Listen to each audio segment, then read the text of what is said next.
Toutes les personnes qui venaient pour se faire baptiser avaient entendu 2 choses. La première, c'était qu'il fallait se repentir, se détourner du péché et la deuxième, c'était qu'après le baptême d'eau, viendrait un baptême, le baptême du Saint-Esprit. C'est là que se manifeste vraiment la puissance de l'évangile.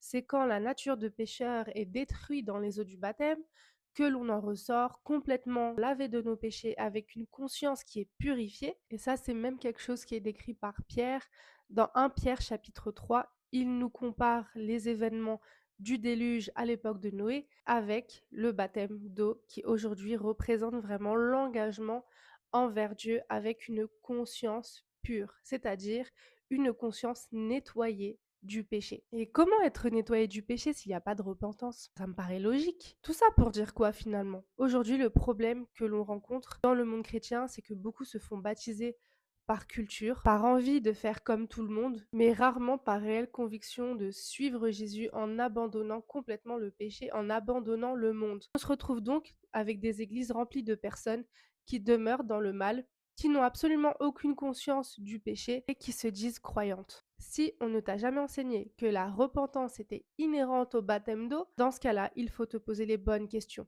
Est-ce que le corps du péché a été détruit en toi? J'ai envie de te dire, on reconnaît un arbre à ses fruits. Si tu as été baptisé correctement au vu de ce que la parole de Dieu nous enseigne, tu produiras du bon fruit. Tu produiras le fruit de la progression dans la sainteté. Alors attention, je dis pas qu'on ne retombe jamais dans le péché une fois qu'on est baptisé, mais il y a une différence entre lutter, vraiment lutter avec le péché, ne pas savoir l'arrêter, ne pas pouvoir l'arrêter parce que le péché est plus fort que nous et retomber de manière occasionnelle parce qu'on n'est simplement pas vigilant.